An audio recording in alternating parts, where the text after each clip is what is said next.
कंगना रनावत जी। माननीय अध्यक्ष जी, मैं आपकी धन्यवादी हूँ कि आपने मुझे रेलवेज अमेंडमेंट बिल 2024 पर अपने विचार रखने का मौका दिया। माननीय रेल मंत्री श्री अश्विनी वैष्णव जी द्वारा प्रस्तावित इस बिल का मैं स्वागत करती हूँ।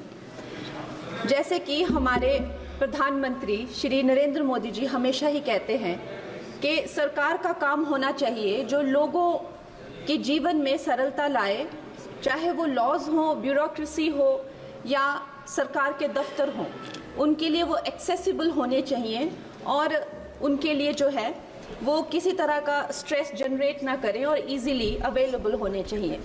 निश्चय ही ये जो बिल है इस उद्देश्य में जो है वो सफल होता है और इसके अंतर्गत जो है 1905 में जो रेलवे बोर्ड एक्ट था उसको 1989 में जो रेलवे एक्ट है उसमें क्लब किया जा रहा है। निश्चय ही इस तरह के जो एक सिंगुलर लॉ बनाकर जो है वो आई फील कि हमारे जो साधारण मानवीय हैं उनके लिए बहुत ही इजीली अवेलेबल होंगे, एक्सेसिबल होंगे, इसीलिए मैं इसका स्वागत करती हूँ।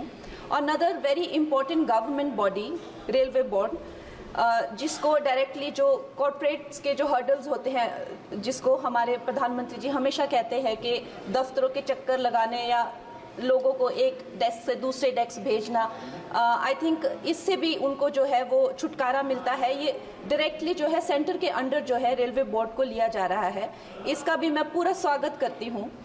और उसके साथ ही वंदे भारत की जो हमारी जो ट्रेन्स हैं वो हमारे लिए आत्मनिर्भर भारत आधुनिकीकरण का एक बहुत बड़ा, एक प्रभावशाली उदाहरण, एक चिन्ह बनकर आई हैं सामने। और जब 68 वंदे भारत जो है भारत को दी गई थी तो उसमें से एक वंदे भारत हमारे हिमाचल जैसे छोटे से प्रदेश को भी दी गई थी, ऊना शहर में। उसके साथ ही मैं जानती हूँ कि हिमाचल बहुत ही एक दुर्गम क्षेत्र है, मगर जिस तरह से हमारी सरकार भारतीय जनता पार्टी जम्मू कश्मीर हो गया या और पहाड़ी इलाके हो गए, उनमें जो है इतने ज़्यादा रेल प्रोजेक्ट्स जो है वो लॉन्च कर रहे हैं। उसी के साथ भी हमें भी हिमाचल के लिए बहुत ज़्यादा जो है वो सर्वेज हो रहे हैं, रेल का बजट मिला है। शिमला हो गया या धर्मशाला, कांगड़ा और बैजनाथ हो गया, ऐसे न जाने बहुत सारे जगहों पे, हमीरपुर जैसी जगहों पर जो है बहुत सारे प्रोजेक्ट्स आ रहे हैं। लेकिन मैं माननीय मंत्री जी का ध्यान मैं मंडी क्षेत्र की तरफ लाना चाहूँगी। एक्चुअली मंडी क्षेत्र 60 to 70% ऑफ जो हिमाचल का जियोग्राफिक एरिया है वो मंडी क्षेत्र में ही आता है और हमारा जो क्षेत्र है उसमें अभी तक इस तरह का ना कोई सर्वे हुआ है ना सुविधा है। अगर हमारे क्षेत्र में अगर चाहे वो सेंट्रल मंडी अगर दिल्ली से जुड़ता है या चंडीगढ़ या चाहे अंबाला जैसी 2-3 जगहों से भी अगर हमें जोड़ा जाए तो हमारे हिमाचल की जो प्रगति और विकास है उसमें हमें बहुत सहायता मिलेगी। और उसके साथ ही मैं बहुत बहुत बधाई देती हूँ हमारे मंत्री जी को for 2024 railway amendment bill. Thank you. धन्यवाद सभापति महोदय। अध्यक्ष जी ने कहा था कि 3 मिनट में अपनी बात खत्म करनी है तो मैं करूंगा। धन्यवाद। मैं जिस विषय को उठा रहा हूं उससे संभवतः पूरा सदन और संभवतः पूरा देश त्रस्त है, ग्रस्त है। हर रोज 2 दर्जन से उसमें सवाल भी टेलीफोन आते हैं जिसमें life insurance, property dealers, loans,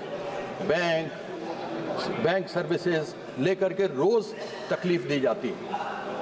यह और कोई नहीं कर रहा, ये सर्विस प्रोवाइडर्स के डिस्ट्रीब्यूटर पैसा लेकर लोगों को यह बांट रहे हैं, जिसमें आपका नाम, आपका पता, ऐसे सेंसिटिव जो अलग अलग इंफॉर्मेशन होता है, सूचना होती है, वह इनके माध्यम से आगे बढ़ रहा है। मैं इसी निमित्त एक 2017 में जजमेंट था जस्टिस के.एस. पुथुस्वामी जी का versus the union of India. उसमें 4 लाइनें उन्होंने कही थी और मैं कोट करता हूं डिस्क्लोजर ऑफ इंफॉर्मेशन पर। A date controller should not disclose personal information to third parties except after providing notice and seeking informed consent from the individual for such disclosure. Third parties are bound to adhere to relevant and applicable privacy principles. Disclosure for law enforcement purposes must be in accordance with the laws in force. Data controllers shall not publish or any other make public personal information including personal sensitivity of information.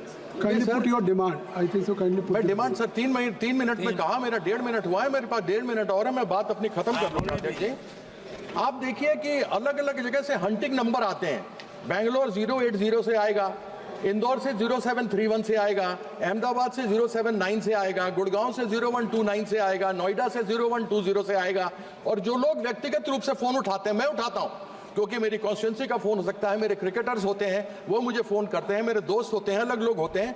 मेरे घर में, आपके घर में, यहाँ सभी लोगों के घर जाने के लिए आपको घर के बाहर घंटी बजानी पड़ती है, लेकिन कोई भी आदमी आपको फोन उठाकर आपके नाम के साथ सेंसिटिव इंफॉर्मेशन जो बेची गई है उसके माध्यम से आपको डिस्टर्ब कर सकता है।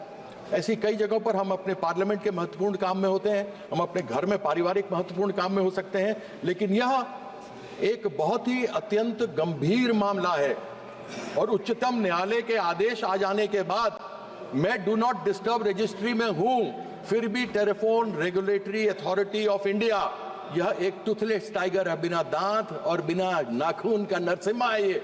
इसलिए मैं यह चाहूंगा कि ऐसी कंपनियां जो बार बार फोन करके मेरी निजता पर या देश में अन्य लोगों की निजता के ऊपर प्रहार कर रहा है, उसके ऊपर तुरंत संज्ञान लेकर कोई कार्रवाई करनी चाहिए और ऐसी टेलीफोन कंपनियों को तुरंत बंद करना चाहिए और उनके ऊपर जेल भेजना चाहिए। बहुत बहुत धन्यवाद।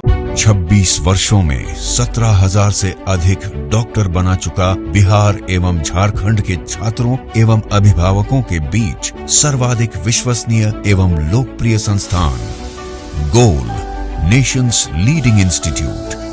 हमारा विश्वास गोल के साथ।